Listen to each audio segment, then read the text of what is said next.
Moi, je pense que c'est beaucoup plus, je ne sais pas comment dire. Vous voulez dire une voie de garage? Non, pas ça. C'est-à-dire, il fallait Non, un il relais prend d'autres avec la responsabilités. fédération. Ils n'ont pas le temps, ou le président ne veut pas nommer un autre adjoint. Ils ont nommé quelqu'un qui a l'habitude de la maison. Il connaît la maison pour ne pas perdre de temps. Exactement. Et certainement qu'il va juste assister si besoin est. Pas si besoin est. Il est nommé entraîneur adjoint. Il y a Korichi en premier et lui en second. Ben, ils sont deux. Enfin, c'est pas beaucoup parce que dans les staffs des sélections, ils parle sont à pas- 13 ou 14 ou 15 parfois. Hein. Falid Aïtsaada, c'est pas le nombre, on n'est pas en train de parler du nombre, on est en train de parler de la nomination d'Abdelhafid Tasfaoui. Il était manager. Qu'est-ce qui fait qu'il change de costume, qu'il change de casquette, alors qu'on attendait quelqu'un d'autre?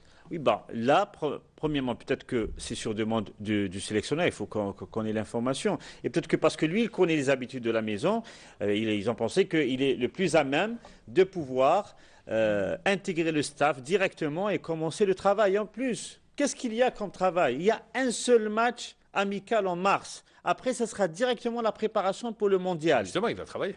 Oui, oui, c'est-à-dire que si on ramène quelqu'un de nouveau, qui ne connaît pas les habitudes de la maison, il lui faut encore un petit moment d'adaptation, il aura juste un match. Et un match amical, c'est-à-dire un stage de 48 heures seulement. Le match c'était mercredi, ils rentreront en stage. Nordin, c'est quoi le rôle d'un entraîneur adjoint? Moi, je pense qu'il fallait pas. De toute façon, c'est pas le moment de. La nommer question, un c'est entraîneur. quoi le rôle d'un entraîneur adjoint? Le rôle d'un entraîneur adjoint, Pour que le téléspectateur puisse comprendre. Parce qu'on dit entraîneur adjoint, dans le commun des mortels, il est là pour assister l'entraîneur. On a déjà Korichi. Qu'est-ce qu'il peut apporter lui de plus? Et lui, je pense que il a été nommé parce qu'on a annoncé qu'on devait ajouter un, mais je pense que c'est pas le moment d'ajouter un entraîneur. C'est vraiment, il fallait choisir quelqu'un de la maison parce qu'on avait dit qu'on. D'accord, ça on l'a allait- compris. Mais c'est quoi le rôle d'un entraîneur adjoint? Le rôle d'un entraîneur adjoint, c'est écouter un staff, c'est assister l'entraîneur dans tout ce qu'il fait. Un entraîneur adjoint, ça doit être la moitié de ce que pense l'entraîneur en chef. Avant, Tasfaoud s'occupait de la logistique. Oui, la logistique. peut-être Alors aujourd'hui, il que- va s'occuper du terrain. du terrain, c'est l'exécution des plans Des de séances travail. arrêtées par Par Ali Logic. aller logique, peut-être superviser les adversaires, peut-être superviser les joueurs dans leur club. C'est Les Korichi, tâches- c'est Toufik Korichi Oui, qui bah, supervise les adversaires. C'est Nordin Korichi. Toufik Korichi. Oui, Je Toufik dis Korichi, bien les et adversaires. j'insiste. Ok, Nordin Korichi, les joueurs, mais comme ils sont maintenant nombreux en Europe, peut-être que Tasfaoud va être envoyé. Il a déjà fait ça, aller suivre un joueur et faire un rapport sur lui. Surtout que maintenant, il n'y a pas de matchs amicaux, juste un seul. Donc si on doit dénicher quelqu'un pour renforcer l'équipe, il faut qu'il y ait des rapports réguliers, un suivi régulier durant la saison. Moi, je pense que la principale tâche qui lui sera dévolue, c'est de suivre certains joueurs dans leurs prestations avec leur club et d'établir des rapports pour savoir est-ce qu'ils sont susceptibles de facto d'être intégrés dans l'équipe, surtout qu'il n'y a pas beaucoup de temps pour se préparer. Voilà donc concernant ce sujet, donc il vient renforcer le staff technique de l'équipe nationale, Abdelhafid Tasfaout. On l'a annoncé en titre, Saïd Aliq lance une OPA sur l'USM Al-Harash. Il veut devenir président de l'USM Al-Harash. Pas l'année prochaine, dans les tout prochains jours. Il n'est pas seul, il est accompagné d'un groupe d'industriels. On peut citer Dahmani, Sharfawi et tant d'autres qui se sont mis derrière Saïd Aliq. Il les a sollicités. Qu'est-ce que vous pensez? C'est-à-dire, en d'autres termes, que l'AIB quitterait la présidence de l'USM Al-Harash. Bon, moi, je pense déjà que la situation... Les contacts ont été pris. Les contacts ont été pris. Ça se fera dans les tout prochains jours. Je dirais tout d'abord que la situation financière de l'USM Al-Harash, malheureusement, est vraiment catastrophique. Elle a même poussé les joueurs et l'entraîneur en même temps à faire une grève symbolique d'une journée. Et quand on voit que Mohamed Laïb... Juste, je vous arrête. Elle n'était pas symbolique, la grève. Elle n'était pas symbolique. Pourquoi elle n'était pas symbolique? Puisque c'est Boualem Charef qui a demandé, vu la situation dans laquelle se trouvait le club, qui a dit à ses joueurs eh bien, de ne pas venir à l'entraînement et que lui allait être le porte-parole des joueurs auprès de la direction. Quand je dis symbolique, c'est-à-dire que c'était juste une journée. Et c'est presque une journée de protestation. Il y a eu une grève, rencontre. Voilà, mais une grève, ça dure plusieurs journées jusqu'à satisfaction des revendications. Là, c'était juste pour une journée, c'est pour protester contre la situation. Mais quand on voit que Mohamed Laïb ne cesse de répéter depuis des mois que s'il y a des gens preneurs, il est prêt à céder sa place, là, ça facilite l'opération que veut tenter d'effectuer Saïd Alir. Il y a l'argent, il y a des gens... Je peux vous dire qu'il y a 48 heures, il était en tête-à-tête avec le patron du groupe Label, en l'occurrence Non, Monsieur Dahmani. Dahmani. Ouais, donc il y a eu un tête-à-talk. Des engagements ont été pris. D'autres industriels ont rejoint le groupe. Donc il y a C'est une sérieux, réflexion c'est sérieux. qui a été entamée. Oui, mais moi je dis que Mohamed Alim, là, il doit s'effacer. C'est pas une obligation, il a tout fait pour Al-Harrach. Est-ce que vous pensez qu'il va faire de la résistance? Est-ce qu'il va faire de la résistance? Déjà, Nordin Sadi. Pas du tout. Moi, je pense que M. Laïb, il faut lui reconnaître tout le travail qu'il a. Il a du mérite. Il a beaucoup de mérite. Il a fait accéder le club. Et il a fait non seulement accéder le club, il a été l'un des présidents qui a démontré que la stabilité pouvait avoir ses fruits.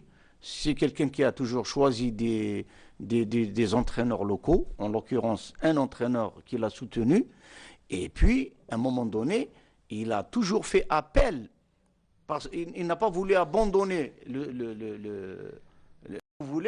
à personne, c'est-à-dire à rien. Mais il est prêt à céder le club. Il ne s'acharne pas pour rester. Il est même très content de laisser le club tel que je le connais.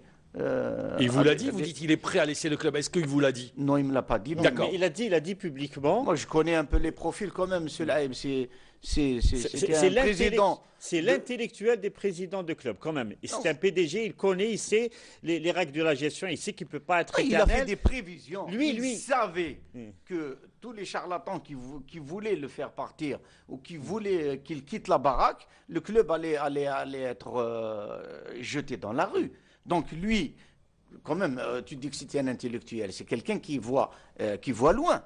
Il a vu qu'il n'avait pas intérêt pour le club à le laisser à X qui n'avait pas les moyens. Mais maintenant que les gens qui ont les moyens se proposent, je pense qu'il est le premier à être heureux. Justement, il a toujours dit, je le céderai à des gens sérieux, qui peuvent continuer le travail. Et vous avez toujours dit à Nordin Saadi que vous êtes un peu jaloux de Boualem Chahel parce qu'il a un président qui fait confiance aux entraîneurs locaux, et je sais que vous auriez aimé travailler Ça pourrait changer avec Saïd Ali. Il consomme beaucoup d'entraîneurs, lui. Quand il était à l'USMA d'Alger, il en a consommé. Je vais revenir. Mais Saïd Ali, parce que pour les téléspectateurs, il ne va pas dans l'inconnu. Al-Harrach, il y a joué. Il connaît l'environnement d'Al-Harrach. Mais même il y a quelques mois, la rumeur était persistante que l'Aïb allait prendre l'USM Al-Harrach. Donc il n'y a pas de fumée sans feu. Peut-être qu'il avait, il avait lancé un ballon sonde juste pour voir est-ce que il aura des soutiens. Mais là, il passe au concret. Rappelez-vous, je ne sais pas si vous avez souvenir, je me souviens très bien, quand M. Mohamed Aïb avait été élu président de la Fédération algérienne de football, il avait géré 5 mois, rappelons qu'il y avait un vide à un moment donné, il s'était présenté sur une liste en tant que président de l'USMA d'Alger à l'époque. Oui, c'est vrai. Bien sûr. Est-ce que ce n'est pas un renvoi d'ascenseur? Peut-être qu'il y a eu des discussions en tête-à-tête entre Saïd Ali et Mohamed Aïb, je ne sais pas. Ça prouve que les deux hommes s'entendent bien et se font confiance. Je ne sais pas si c'est le cas aujourd'hui, parce qu'évidemment, ça remonte à 20 ans. Hein. Oui, mais je dis que Mohamed Aïb, en tant que personne sage qui veut l'intérêt de son club, je ne pense pas qu'il s'opposera à passer la main à une opposition crédible, sérieuse et qui a les moyens. Lui, comme l'a dit Nordin Saadi, il a juste peur de l'aventurisme.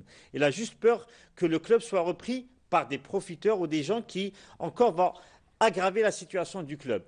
C'est une revanche pour Saïd Ali, parce qu'il a mal vécu son départ de l'USMA d'Alger. Il pensait qu'avec l'actionnaire majoritaire, il allait rester, lui, restait le patron, mais finalement, ça n'était pas le cas. Ça va être un peu une sorte de revanche pour lui? D'abord, il faut expliquer aux jeunes pourquoi Aliq peut revenir à Al-Harrach. Il peut revenir en achetant les actions, c'est tout, en faisant une OPA. Non, parce que c'est quelqu'un aussi qui aime beaucoup Al-Harrach, il a joué Al-Harrach. C'est ce qu'on disait, son milieu naturel. Voilà, il a joué Al-Harrach, mais je suis convaincu que Saïd Aliq, au fond de son cœur, n'a pas accepté son départ de l'USMA, parce qu'il n'était pas prévu comme ça. Oui, le scénario ne s'est pas déroulé comme il l'avait prévu, comme il l'avait écrit peut-être dans son imaginaire. Ça ne s'est pas du tout passé comme ça. Pas du tout, bien sûr. C'était quelqu'un qui en avait marre. J'ai travaillé avec lui. J'étais d'ailleurs entraîneur en ce temps-là. Il y avait le club avait beaucoup de dettes.